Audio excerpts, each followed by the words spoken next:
Welcome back, lip rippers. Today, we talking jerkbaits. Let's go. Warning, this video may make you addicted to bass fishing. This channel is not responsible for failed relationships, overspending on gear and boats, calling in sick to work, and possibly losing your job. We forego any responsibility for any loss because of your addiction. Made a move, cut the cameras off. Your boy done caught him a strike. I mean, they just got some kind of magic to them. I got one.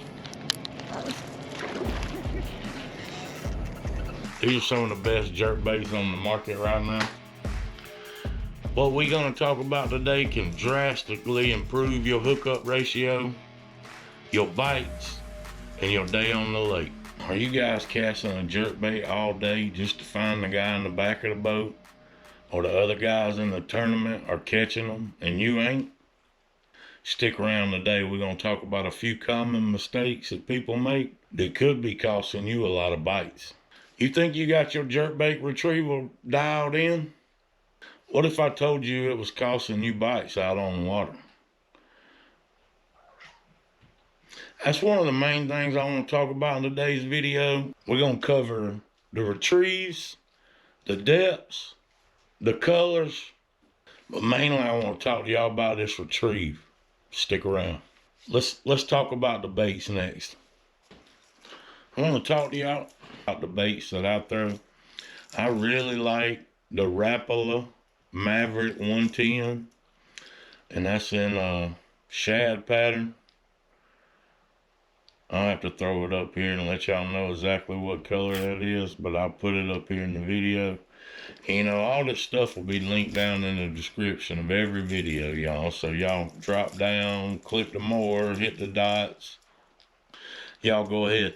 This one right here, guys, I fished this one thing so much I done bent the hooks out, and all I had when I replaced them was 2 silvers and 1 red, and that thing still was getting smashed the other day out there on Hartwell. So, you know, maybe that had something to do with it, like a dying bait fish. Y'all might want to try that tip out too.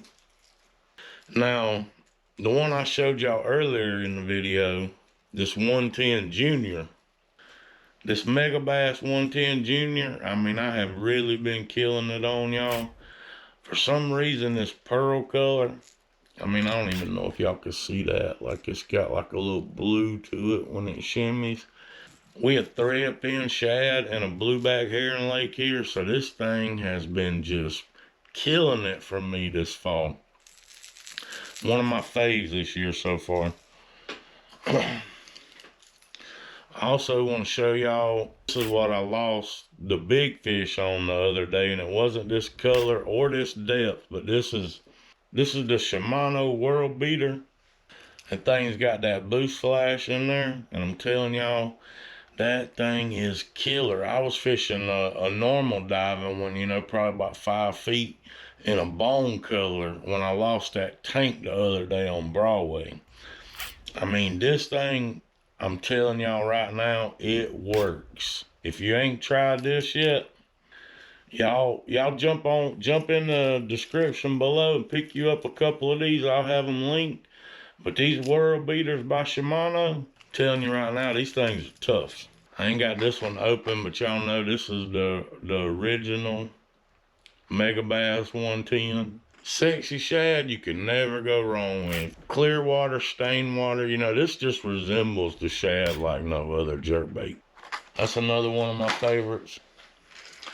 When I'm going a little deeper, like with that Shimano World Beater, I like to throw that KVD right there. It's got some heavy flash to it and a lot of action. So I also like this, but like I said, all this stuff will be linked down in the descriptions. You know, a lot of people will throw some crazy blue, flashy, wild colors, you know, and in dark water, I get that. But if you're on clear water or this time of the year and they're keying on bait fish, I would match the hatch. I want you guys to drop down in the comments and let me know what's your favorite jerkbait and how much success you've had on it. Y'all, what I want to talk about mostly in this video is the retrieve, because I see a lot of people messing that up. And y'all see right here, like, there's something about this retrieve, and you have to learn it and get a feel for it, because the butt of that rod needs to be able to pop up like right between your arm and your body.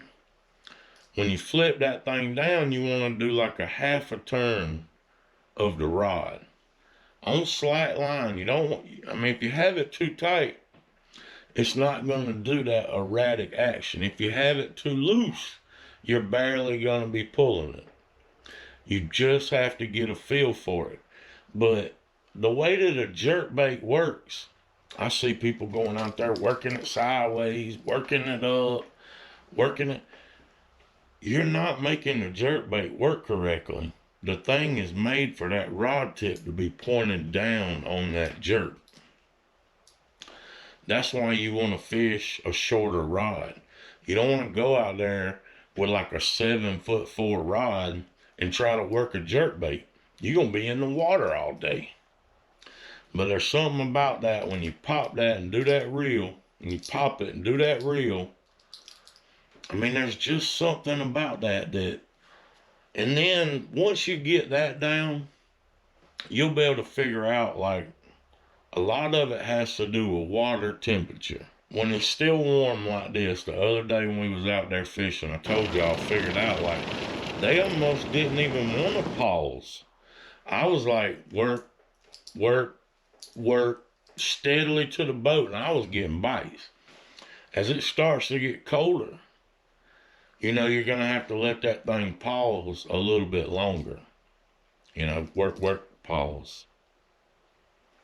Almost to the point where it's gonna be hard to do. Like, it's gonna be frustrating. You have to leave it sitting there so long. But these things right here, a jerkbait will get you bites all the way through the winter until we get back into the pre-spawn. Like, if you ain't mastered the jerkbait yet, I highly suggest y'all do it. I'm just going to touch on the gear for just one little second, guys. I like to fish a 6'10", 6'8" medium. Keep the rod tip out of the water while you're working a jerkbait. I usually always just throw it on 10 or 12 pound fluorocarbon. My favorite is the P-Line Tactical. I use that for just about all my fluorocarbon fishing. I never fish an 8 for jerkbait fishing. Alright, y'all, on my last video, Joe Schmo 1301 commented that he wanted us to try out some rods. So I'm going to throw his recommendations up here. It's a few that I don't have, but I would love to pick them up in the near future and start testing them for you. And thanks for the comment, Joe Schmo. And down there, I want y'all to jump in the comments and let me know what's your favorite jerkbait to fish. And I need y'all to hit that subscribe button.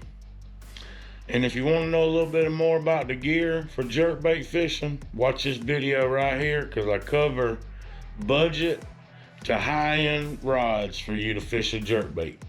Made another move, camera off. Caught y'all with Debo D.